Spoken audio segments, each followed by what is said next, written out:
তবে কি দুই নৌকায় পা কুণালের? তার কারণ তৃণমূলের দুই শিবিরের পতাকা উত্তোলনেই দেখা গেল তৃণমূল বিধায়ক কুণাল ঘোষকে। প্রথমে মমতা বন্দ্যোপাধ্যায়ের নির্দেশে তপসিয়ায় পুরনো তৃণমূল ভবনে জাতীয় পতাকা উত্তোলন করেন এবং তারপরেই চলে গেলেন মেট্রোপলিটনে ঋতব্রত বন্দ্যোপাধ্যায়ের শিবিরে। সেখানে হঠাৎই ঢুকে পড়ে জাতীয় পতাকা এবং শহীদ বেদিতে ফুল দিয়ে শ্রদ্ধা নিবেদনের পাশাপাশি বক্তৃতা দিতেও দেখা গেল কুণাল ঘোষকে। যদিও কুণালের ব্যাখ্যা, যে রাস্তা দিয়ে আমি যাতায়াত করি আমার আসল কর্মসূচি সেরে সেখান দিয়েই ফিরছিলাম। আমাদের অফিসের ভাড়া নেওয়া পার্টি অফিসে আমাদের দলের নাম করে কয়েকজন পতাকা তুলছেন দেখে আমি দাঁড়িয়ে পড়ি, ওটা আমার বিধানসভা এলাকা। আমি যখন ফিরছি, আমি তো ওই রাস্তা দিয়েই ফিরি, মেট্রোপলিটন।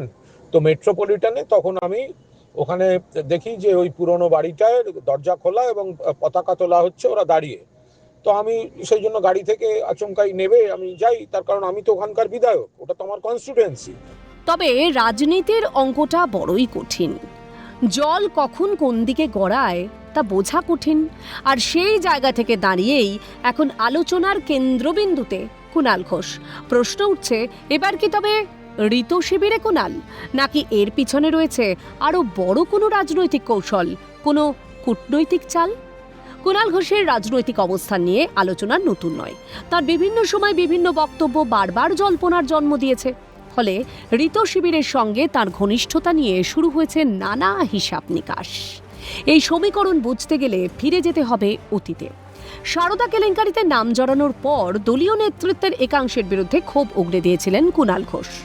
2014 সালে তদন্ত চলাকালীন সাসপেন্ড হওয়া সাংসদ কুণাল ঘোষ ব্যাংশাল কোর্টের বাইরে দাঁড়িয়ে বলেছিলেন, মমতা বন্দ্যোপাধ্যায়ই সবচেয়ে বড় বেনিফিশিয়ারি। আজকের দিনে দাঁড়িয়ে কার্যত কবর খুঁড়লেন বিরোধী দলনেতা ঋতব্রত বন্দ্যোপাধ্যায়। মানে কুণালবাবু আজকে এটা বলছেন, তো এই কুণালবাবুই তো ডক্টর মমতা ব্যানার্জিকে মানে চিট ফান্ডের, সারদার সব থেকে বড় বেনিফিশিয়ারি বলেছেন। মানে এ তো বলেছেন মানে লিখিত ডকুমেন্ট। পরবর্তীতে মূল স্রোতে ফিরে আসেন এবং দলের মুখপাত্র, রাজ্য সাধারণ সম্পাদক হিসেবে কাজ করছেন। এখন মমতার হাত থেকে ক্ষমতা যেতেই কি পুরনো ফর্মে ফিরেছেন কুণাল? সেই রকমই ইঙ্গিত দিচ্ছে কুণালের গতিবিধি। আর এই নিয়ে বিজেপির প্রধান মুখপাত্র দেবজিৎ সরকারের কটাক্ষ, কে কখন কার হয়ে কাজ করছে বোঝা মুশকিল। কে এইসব ধুরন্ধর মানুষ, কে কখন কোন দিকে আছে, কার হয়ে কখন কাজ করছে বোঝা মুশকিল। এ সাধারণ নয়। তৃণমূল নিয়ে কোনো কিছু বলার মতন প্রতিভা আমাদের কারুর নেই, ওরাই জানে।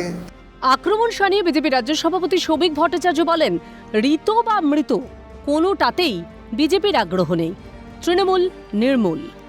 ঋত বা মৃত কোনোটাতেই বিজেপির কোনো আগ্রহ নেই, তৃণমূল নির্মূল, এটাই পশ্চিমবঙ্গের বাস্তব। স্বাভাবিকভাবেই প্রশ্ন উঠছে, নতুন শিবিরের সঙ্গে ঘনিষ্ঠতা কিসের ইঙ্গিত? নিছকই রাজনৈতিক সৌজন্যতা, নাকি নতুন সমীকরণের প্রস্তুতি? কুণালের চাল বোঝার চেষ্টায় রাজনৈতিক মহল। বাংলার রাজনীতিতে নতুন জল্পনার দরজা খুলে দিয়েছে, তা নিয়ে কোনো সন্দেহই নেই। ক্যামেরায় সমীরণ হাওলাদারের সঙ্গে রাজা শাহ রিপোর্ট, ক্যালকাটা নিউজ।